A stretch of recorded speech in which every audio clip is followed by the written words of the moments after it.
Hello, everybody, and welcome to our webinar, Guarantee Team Success. I'm Pádraig Berry, and I'd like to introduce you to my guest, Ronan Flood, a master trainer. Hi, Ronan. Thanks very much for the introduction. Hi, everyone. Delighted to be here, and looking forward to talking to you about a topic very close to my heart, is building effective and high-performing teams. Yeah, good. Thanks, Ronan. Yeah, I mean, obviously, this is what TTI, a huge part of what TTI is all about. So, having said that, today is going to be a little bit different, and we're going to be taking a different tack, if you wish, to the whole thing of building high-performing, successful teams. So, today we'll take about 45 minutes or thereabouts. Yeah, I'll use at the end to request a meeting with us if you are so inclined. We're happy to meet and talk to you about how we can help be of assistance. And there'll also be an opportunity for you to post questions and to get a free download. So let's get the ball rolling.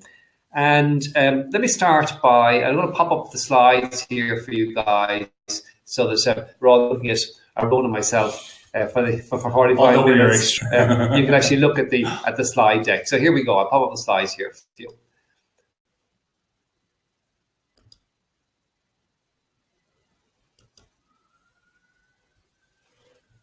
Yeah, I know.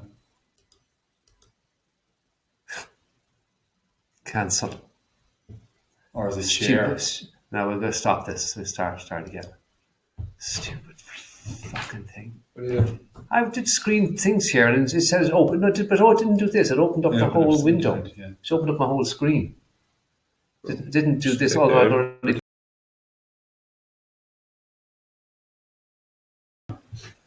I mean, is that going to happen to me again? No, you need to practice. Yeah, that's what this. But I had to set up, Aaron. I already had to set up with the screen, and so I went over to click screen, and it showed my whole screen. It didn't show this. Okay. If it happens, you can't panic in the middle of it. You're going to have to just figure out a way around it. Okay, so let me ask the question. It's out here to everybody who's listening in. Have you ever been part of a team that really worked? Where those teams where everybody clicked and pulled the weight and the team produced extraordinary results. It seems to be, somehow or other, part and parcel of working with teams that they are dysfunctional. I don't know what it is. And maybe it's the way we're developed and trained as young people and up into adulthood. But basically, teams don't seem to function particularly well. And like at TTI, we really believe that if you get the right people in the right seat, if people are probably matched their jobs, if they've got the right competence skills, and they know what they're going, they know what they're trying to do, that you end up with high-performing teams. Understanding your strengths and weaknesses and so on. But there's another approach to this, and we came across a book, I'm sure you're all familiar with this, called The 5 Dysfunctions of a Team, written by Patrick Lencioni. And it provides great insight into some of the problems you can have with a team and how you can overcome them. So, like Ronan, you've been working with large organizations and teams for at least 10 years, maybe more, helping to build these high-performing teams through, I suppose, self-awareness and improved interpersonal communications and other things. So you like the book. You read the book. You like it? Yeah, I do. I have to say it fits right in with my ethos because like everything that I do stems from the belief that cultivating an understanding of our differences and will fundamentally change the way individuals, teams, and organizations relate to and engage with each other. Now, with the content of Patrick Lencioni's book, The 5 Dysfunctions, it talks about a deeper understanding of the dynamic within a team, and it really helps to when you're working with teams to try and get them to accelerate them towards performance. The key dysfunctions as listed in the book are absence of trust, fear of conflict, lack of commitment, avoidance of accountability, and intention or inattention to results. Now, they sound very negative when you read them that way. We flipped it on its head to try and come up with a more positive approach. And we've come up with 5 things to do to ensure that you've got a highly functioning team. That's 1 is to build trust. 2 is address the team's fear of conflict. 3 is to gain real commitment. 4 is enabling peer accountability. And 5 is to achieve collective success. So by integrating the TTI tools for intra and interpersonal understanding, thus enabling all of us to communicate better and more authentically.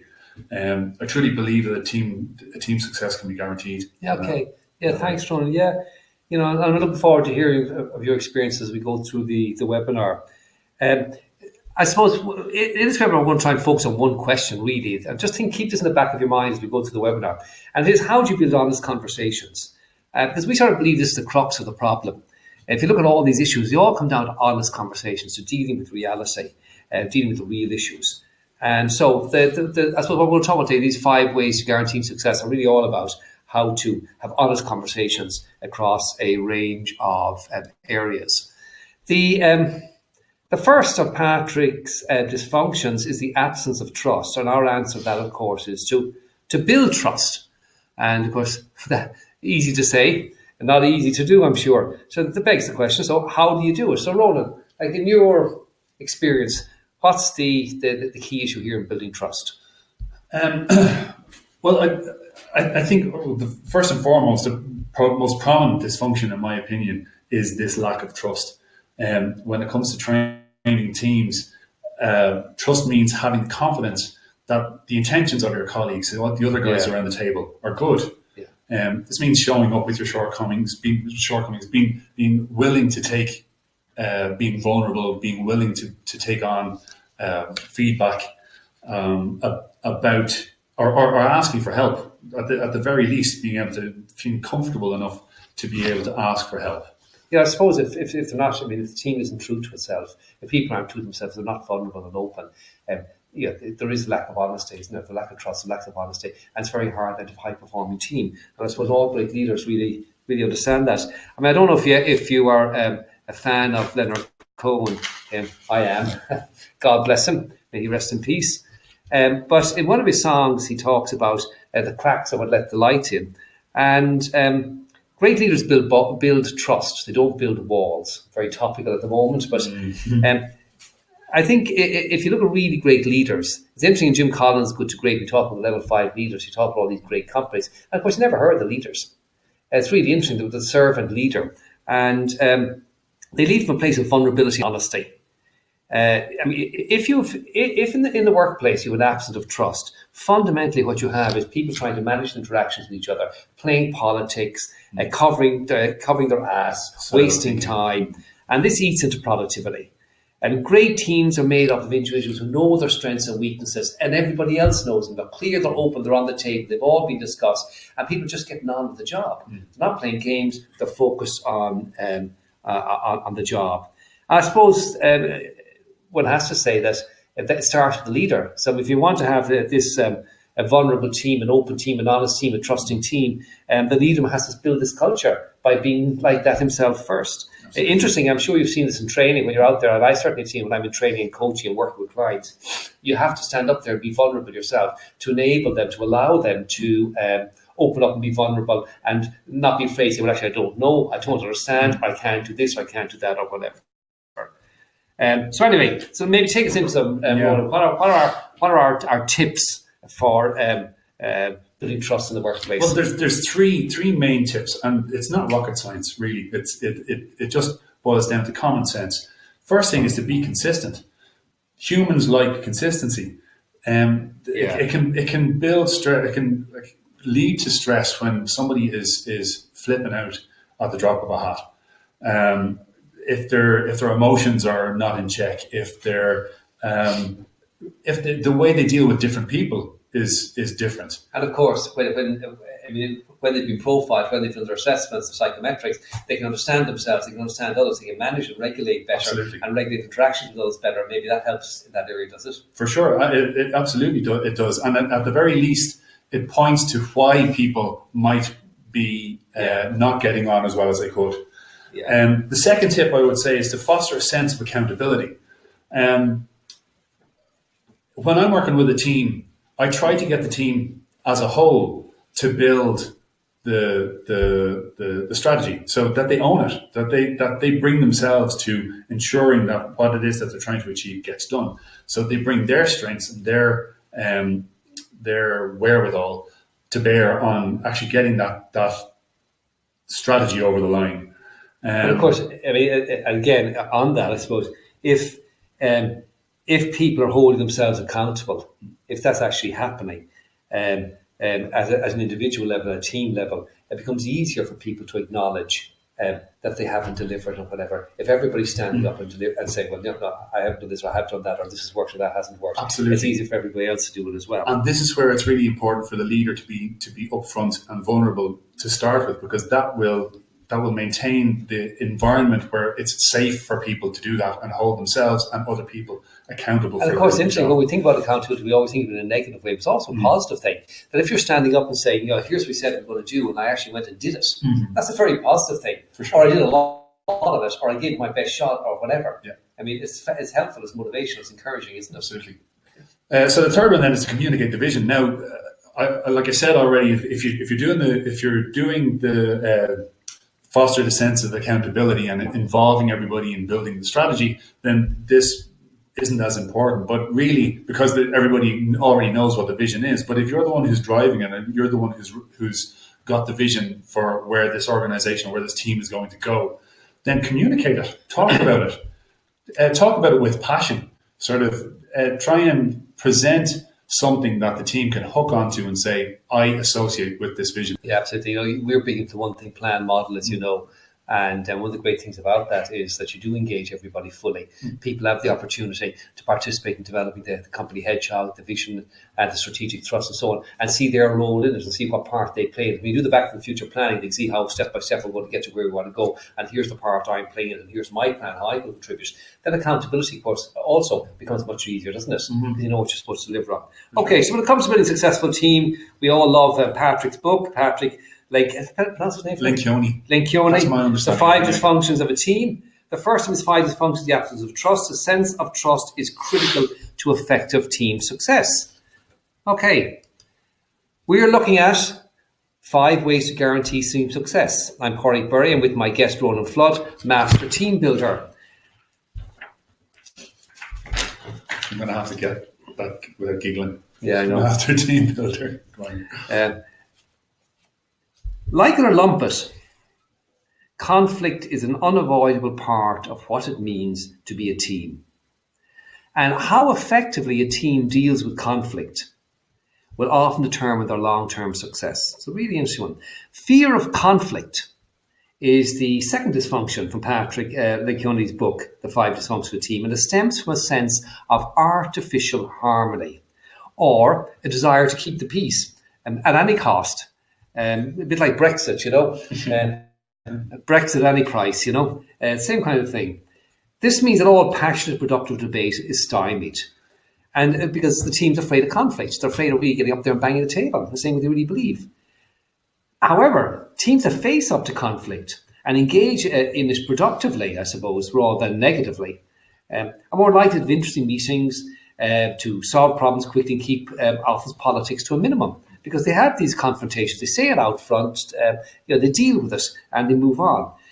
Interestingly, we all avoid disagreements. We talk once in a while why, but often they do more harm than good, with passive, aggressive type responses and back channel comms and so on and so forth, becoming more likely, I suppose, when team members don't voice their opinions. Yeah, we should all really be asking ourselves the question: Are we associated with a team of people who are afraid to speak up, or who are just quite happy enough just to nod along and keep ticking along, because artificial harmony may be the reason for this. It's a big problem for teams. But if it is a problem for your team, put some of the teams or some of the tips that we have below into action in your team, see what happens. Put some of the tips that we're going to talk about now. Oh, right. Yeah, okay. Tips below. Right. Okay, let's run. We're going to talk about now. Yeah, below. Let's run through the 12 tips, for healthy and productive conflict, Ronan. I'll list them. I'll go through them. Maybe you might just give me your top behaviours on each one. Sure. Run through them. The first one is recognise the importance of conflict for productivity. It's a very strange one, isn't it? Well, it is and it isn't. I mean, like if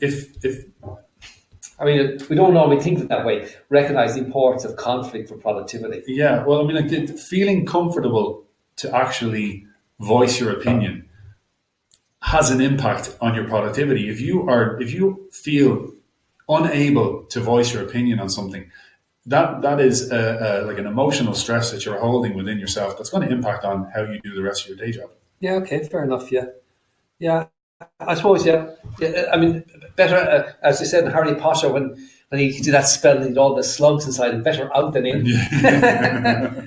Okay, number 2, understand and communicate your own conflict style. Wow, what does that mean? Understand and communicate your own conflict style. Yeah, well, I mean, like the work that I do with teams is very much around interpersonal communications, and it boils down to understanding what you want from your communications and what impact that has on other people and the other styles that are within your team. Having open conversations along those lines are really powerful in building strong working relationships within the team. Yeah, clearly, I suppose I've just popped up a slide here of psychometrics. Having your own profile is helpful because, of course, here we're looking at 2. We're looking at behaviours, just how you like to do things, how you like to communicate and interact and so on, driving forces, why you do what you do. There you see 2 teams. You see the clusters of behaviours and driving forces. So you get a very, very good sense of where everybody's at and how they communicate, how they work together, the way they see the world and so forth. This clearly helps and because you understand how you deal with problems and challenges and so on and so forth. So all the kind of stuff is useful. Okay, the third one is get to know the conflict style of team members. Well, that's apropos what I have up here on the slide, I suppose. When you're looking at this, you can see where people are. You can see how they like to deal with problems and challenges, how they like to deal with haste, and so on and so forth. Absolutely. And how they will or will not interact with you in the environment, this kind of stuff. For sure. And you can take that into account when you're trying to get the best out of the people who you're working with. And that's whether you're in a leadership role or whether you're a colleague of these people. Your communication style has an impact on other people, as does theirs. An understanding of that helps you to make, at the very least, to make allowances for the differences in personality. Yeah, and of course, understanding. I mean, here we only have 2 sciences up there: behaviours and driving forces. Sure. So the how you like to do things, how you like to communicate, how you like to interact with the world, and so on, be managed and so on and so forth, and why you do what you do, what drives, what gets you out of bed. Of course, we have 5 sciences. You also have EQ, competence, and acumen. So there are other tools there that give you even more insights that allow you to, I suppose. At the end of the day, you can be guessing, you can be making it up, or you can get a bit of science behind it. I know what's going on for me personally, I know what's going on for somebody else, I know how best to communicate, how best to deal with it. And if I do have an issue with it, if I do have a challenge on somebody else, there is a conflict issue, I know actually how to deal with that appropriately. So I understand where they're coming from, why they do what they do, and why they think the way they do, and how they behave, and so on. Now, the other thing as well, this is not a panacea. It doesn't make your communications. Yeah. It doesn't make your communications into a Disney movie where all the bunnies come to help and clean up and stuff. But it does make it more fluid. For sure, yeah. And it helps. And it also depersonalizes it, doesn't it? Absolutely. I mean, and not only that, so you can look across the desk at somebody or look across the room at somebody and say, well, actually, that's only their high D, or that's only their high C, or that's only their utilitarian, resourceful attitude, or that's only their whatever. Yeah. And you can understand what's actually happening. It allows you to see the person differently as well. Yeah. And on that point as well, even to take it a step further, you can actually, rather than sitting across from the person to have the conversation, you can sit beside them shoulder to shoulder, looking at your reports and comparing them. So the issue is no longer the person; it's the report. Yeah, good point. Okay, very good. Okay, number 4, and look for the opportunity. I'm just reading this out here. Look for the opportunity. I don't even know what I'm sure what that means. Look for the opportunity. Okay. Oh yeah. Okay. I get it now. Conflict. Where there's an opportunity, of course, is not where there's So where there's conflict, there's an opportunity for growth. Oh, absolutely. Okay. We don't learn from what works. We learn from what doesn't work, and that is what we learn from our mistakes rather than we learn from what works. Yeah.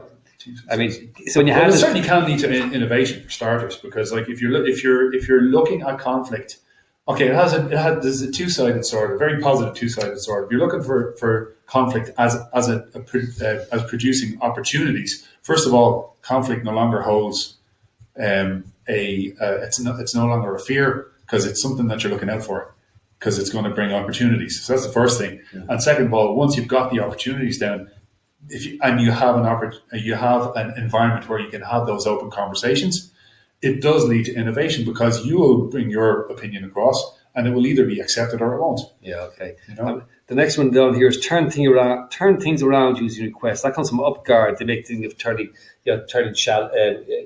problems into requests. So if you want to challenge somebody, maybe turn it into a request rather than that. Number 6 here, set the ground rules and define expectations of company. That's really important, isn't it? That's an understanding in the team. Yeah, absolutely. And a lot of the time, when I'm working with a team, what I find happening is we kind of get a team charter. We say, this is how we communicate with each other, and this is how we hold each other accountable. Do we all sign up to this? Yes, that's really good. And effectively, so you lay the ground rules basically and say this. And everybody agrees. Yeah, very good. Yeah, empower employees to share in the heat of the moment. I always find this one sort of interesting. You know, I imagine people in the heat of the moment beating each other. Row in. Yeah. What's your view on that?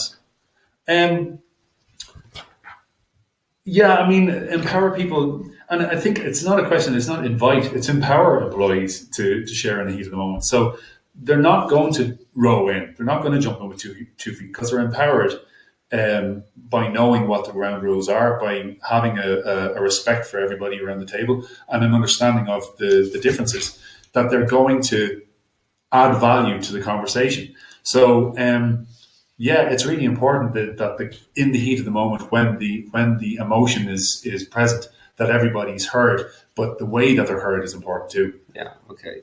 Number 8 to go down here is mining, and really I think what they're talking about there is if there are unresolved issues, you just go back and you find these unresolved issues and you deal with them. I think it's pretty straightforward. Are you really listening to what they have to say? Of course, this thing again, beware the risk of falling into this artificial harmony. You know, you don't want to challenge people. What's your view on that one? Yeah, I was, again, this is going off script a little bit, but are you really listening to what they have to say? I've been reading a book on the reinventing organizations. That's the Patrick Laloux book. And one of the points that and it was this very simple thing, was asking the question, who am I serving right now? When in those conversations, when you feel the ego coming in, whether it's in a team or in a one-to-one conversation, who am I serving right now by being in my present headspace? And I think that's very in line with that. Are you actually listening to what they have to say, or are you listening for your next in? And it's interesting. This is where, again, if you know somebody's psychometric profile, be behaviours or driving force or whatever, and if you actually have that in front of you, that gives you the opportunity actually to pay attention to them, doesn't it? To depersonalize, take yourself out of the equation and say, actually, who's talking? Why are they talking? Why are they saying that?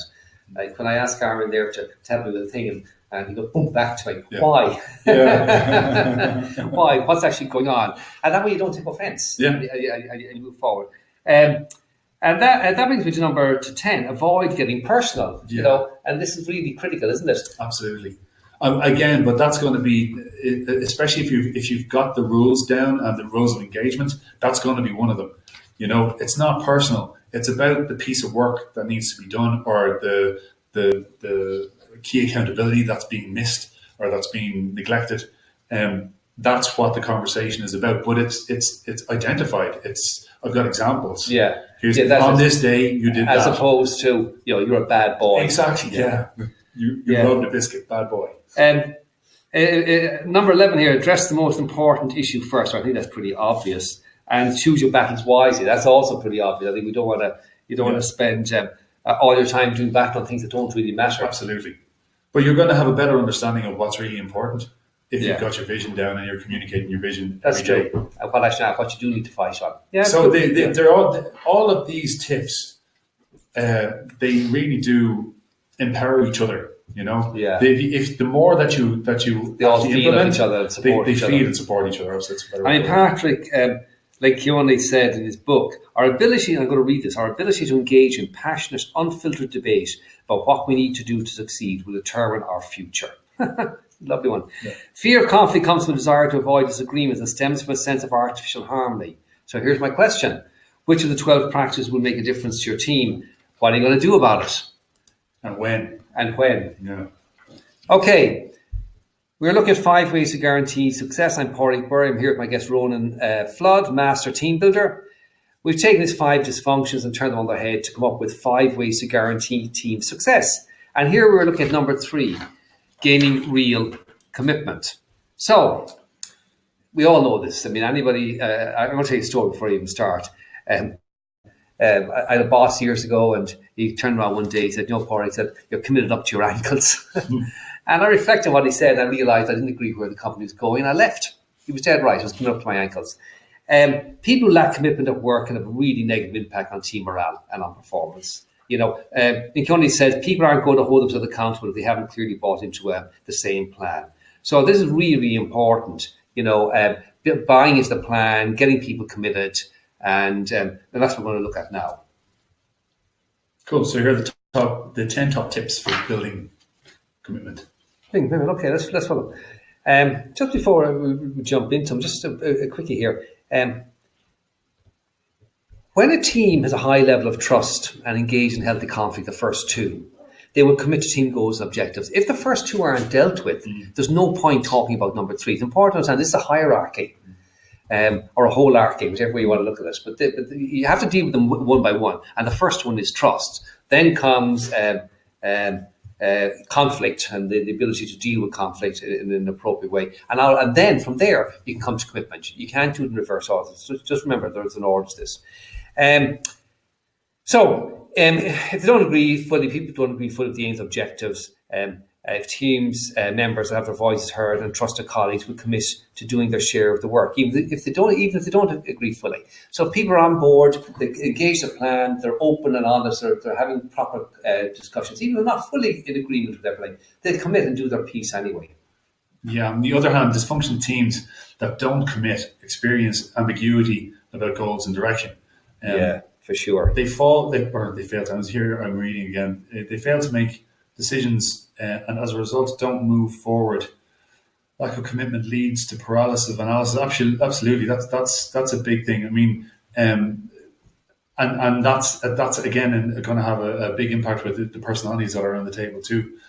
Full potential isn't reached as confidence is low and the team members fear failure. Yeah, and the fear of failure is a big thing, especially when it comes to commitment. I'm not going to commit fully, like you said to yourself. I'm going to commit up to my ankles just in case. This goes to the wall, Yeah, it's always like the guy who doesn't believe in God, but he says a few prayers just in case. Yeah. Just in case. Okay, so here we go. Let's go through them.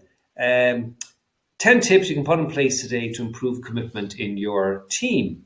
1, ensure team members feel valued. Really important one, Ron, isn't it? Yeah, well, as the balance point out, when team members feel that their work is making a valuable contribution to the organisation, they'll be more likely to commit.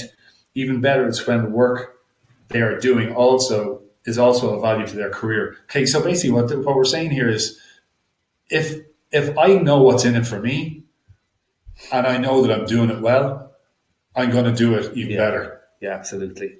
So absolutely. I mean, interestingly, the deep process, like the TTI deep process, discovering, engage, advance, perform, is all about creating really clear development plans for individuals that aligns with the organisation goals and the person's job, personal gaps, the gaps, the competence and whatever they require to be successful. And this really helps people understand how the job adds value to the organisation and how they develop to become superior performers. I think it's really important, this thing of commitment, this thing of alignment, the company objectives, your development plan, your succession plan, seeing how you fit in, where you add value. Yeah. I mean, I absolutely take your point. And I mean, we're big into that in TTI.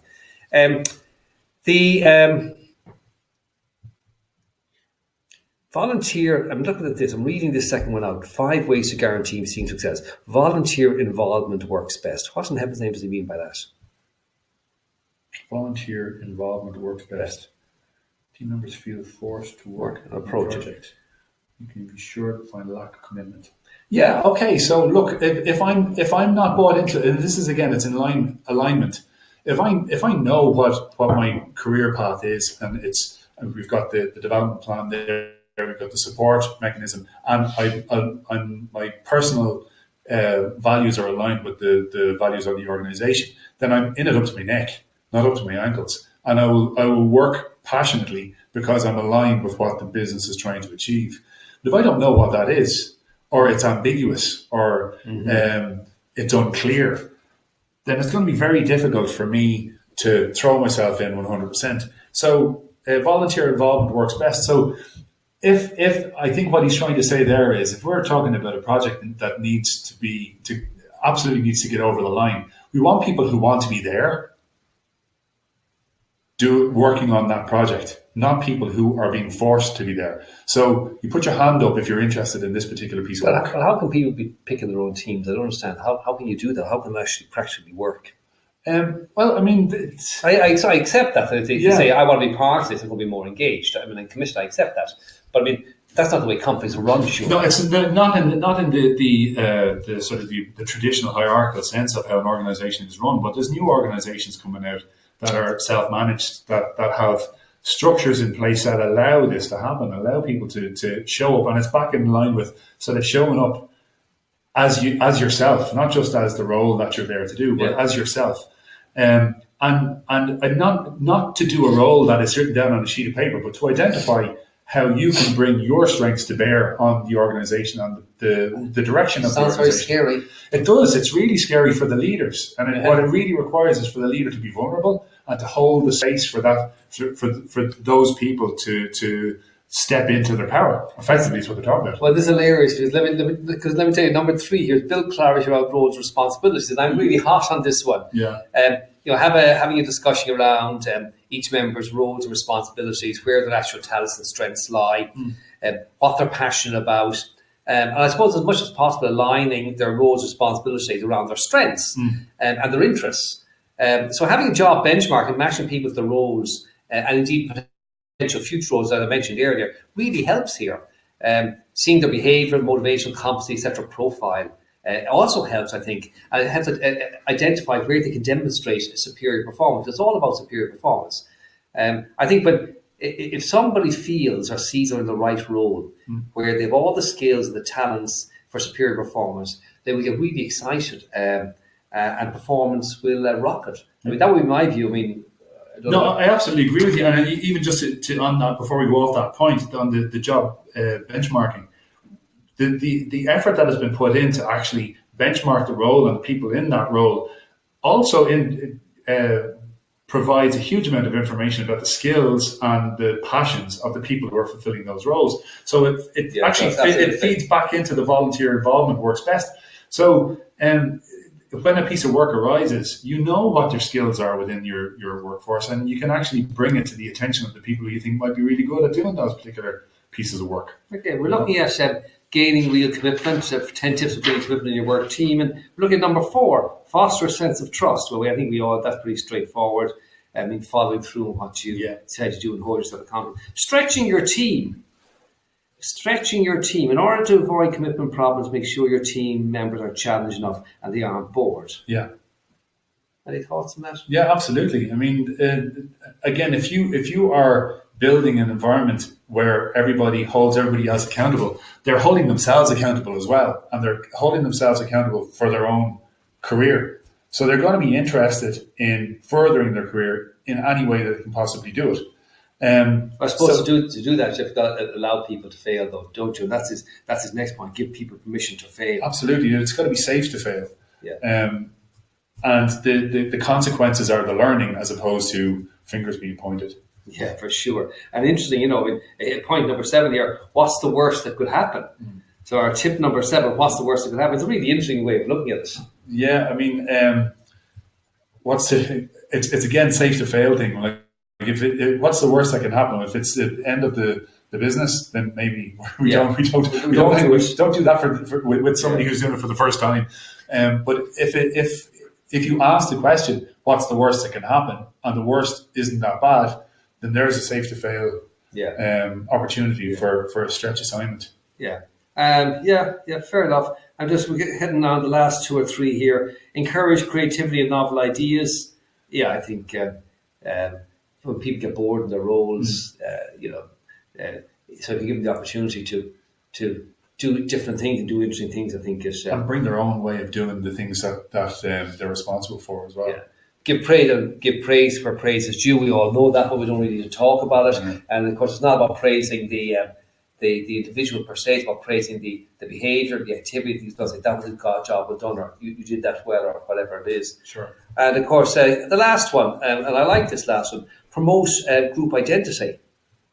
Yeah, and I think that harks back to the point I made earlier on about the team charter, about an understanding of who we are, what we do, and how we want to be seen by the wider business. If we're a team within a bigger business, what do we want the rest of the business to say about us?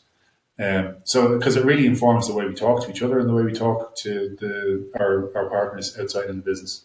Yeah, very good. Yeah, I suppose gaining real commitment and making the effort to build it. It's a big effort, but you have to ask the question: is it worth the time that it takes? I think it is. I think committed teams, certainly all our reading, I suppose, that committed teams are more productive. They hold each other accountable. They plan for the future, and they need meetings with clearly defined objectives and steps, which is really what you want. So the question I have to ask you, of the 10 tips we gave you, which one are you going to implement today? So, 5 ways to guarantee team success. Coming from Patrick Lecone's book, The 5 Dysfunctions of a Team. I'm Pádraig Berry, and I'm here with my guest, Ronan Flood, Master Team Builder. So, let's look at number 4. Peer accountability. Ronan, let's start with a little avoid of accountability story. Okay. This is a story about Mary, if I remember, down in the west of Ireland. So can you tell me a little bit about Mary and what happened to the team? Oh, is this the example that I sent over to you? Yeah. Yeah. Okay. So we're talking enabling peer accountability. What's accountability story?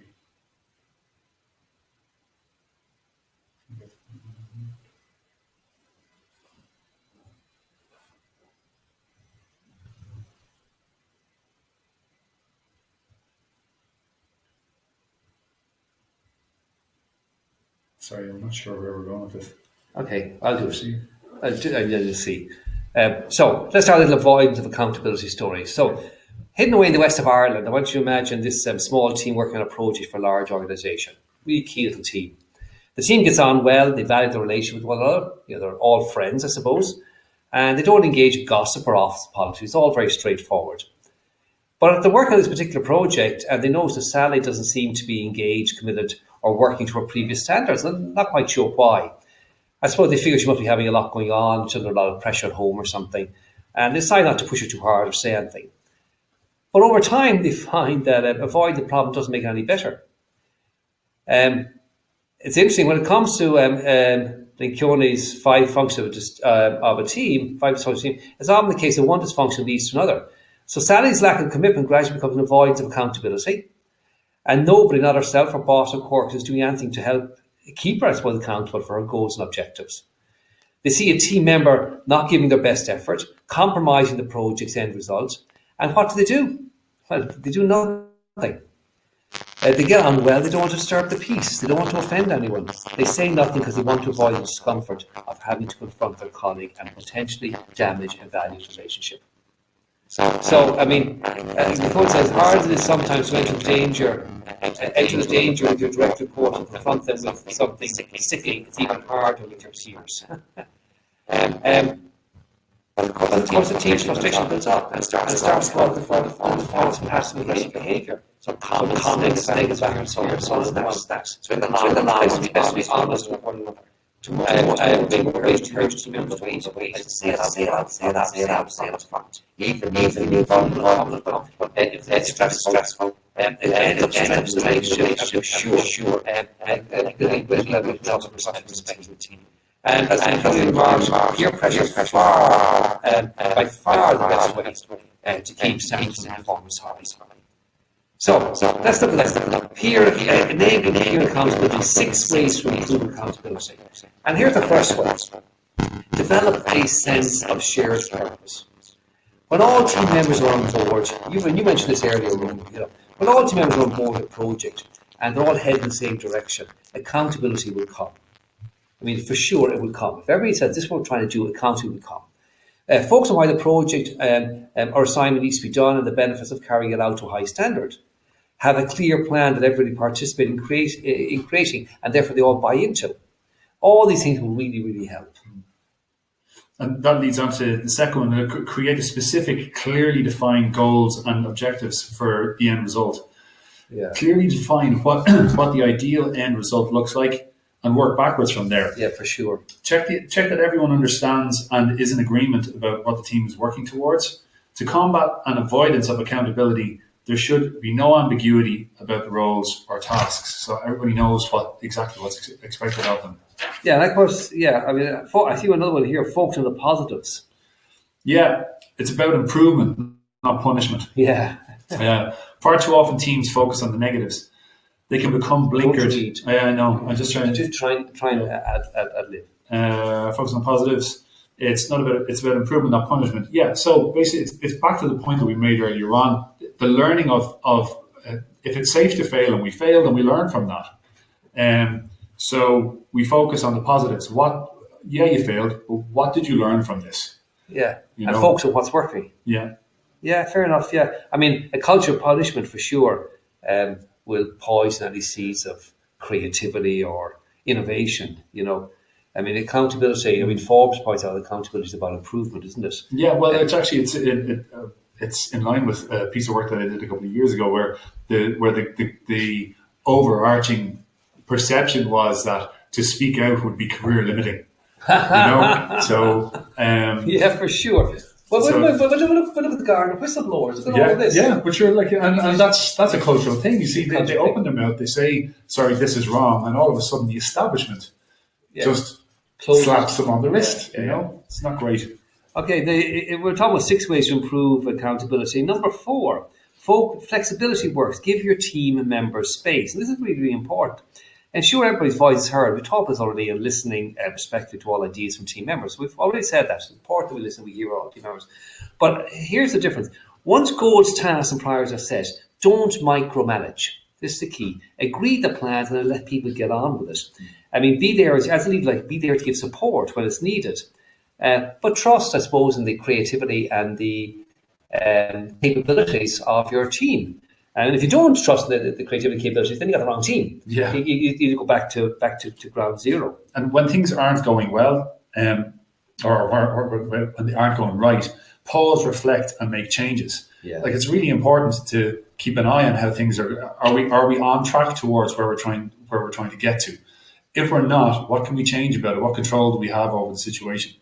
It's really important because a lot of the time people make a plan, and it's the old adage, no plan ever survived first contact with the enemy. It goes out the window. It's just an idea of the path we would like to take. Well, it's interesting, Leadership Watch. There's a great article by Leadership Watch, and the author notes the best way to notice a lack of accountability is when deadlines have been missed or projects aren't working out. I mean, you want to keep the atmosphere upbeat and focused on solutions to problems, but you have to be aware of where the problems and identify where the problems are arising and pause. Pause, reflect, and make changes. Yeah. And providing regular feedback, of course, is the last one, and of course that is key. I mean, leaders, teammates, individuals, we all have to be honest with one another. It makes no difference what our role is. I mean, Lifehack made the point that in order to improve effectiveness when giving feedback, focus should be on the actual the behaviour or what's actually happening or what we're trying to accomplish, not on the person. And of course, in feedback, they say you need 5 positive ones for 1 negative one. Yeah, that's for sure. So make sure you keep focusing on the positive ones and support people as they make improvements. So, I mean, what's it again? Lencioni outlines how he came to understand the importance of accountability in a great YouTube video, which I highly recommend watching.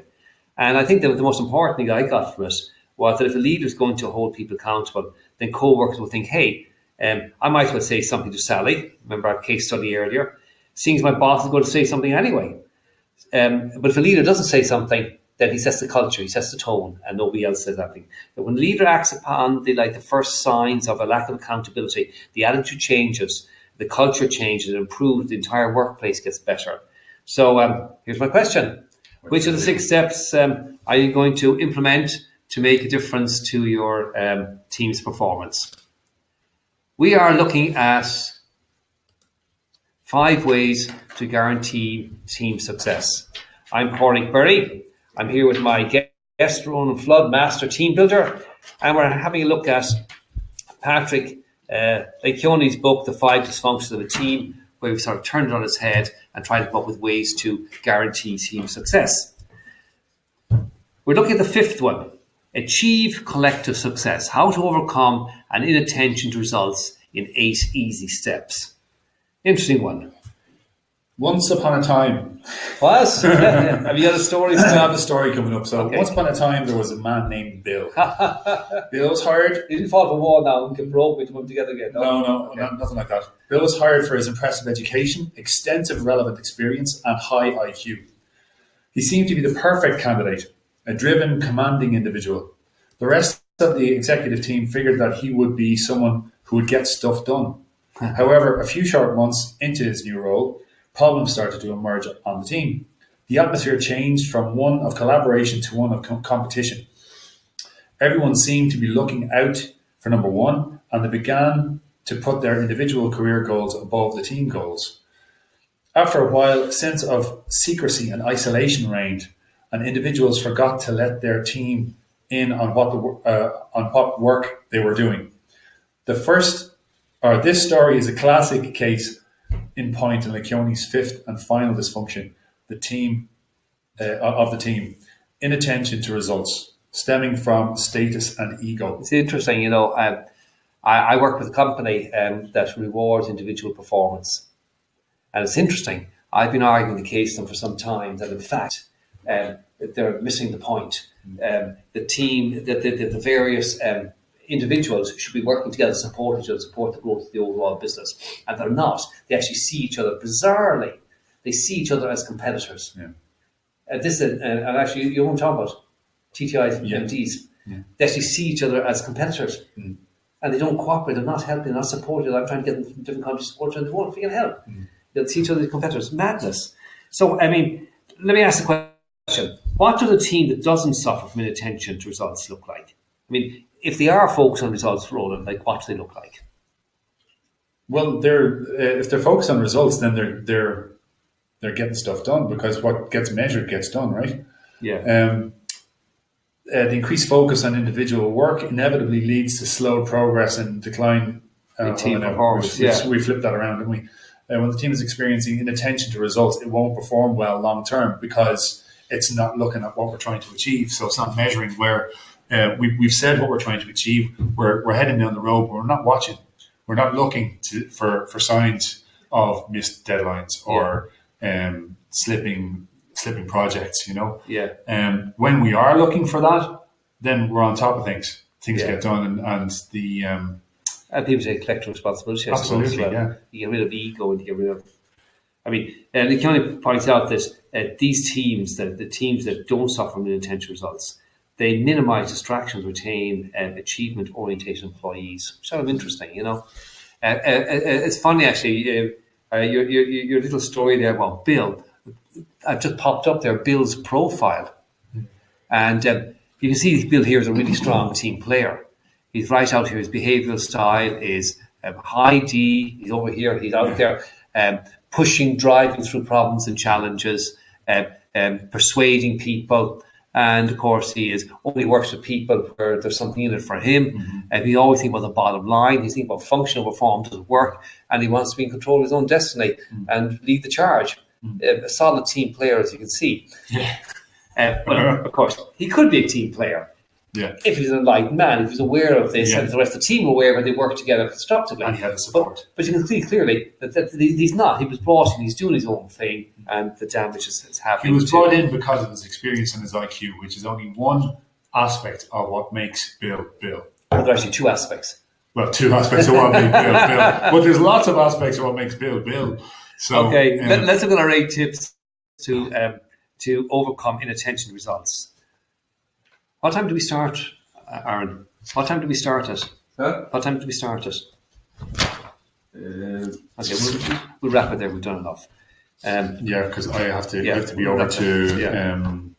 Shelburne Road for 2:00. Wow. Okay, we'll wrap it. 49 minutes exactly. Okay, we can do this. Less than that. How much do you need it to be? You only wanted 45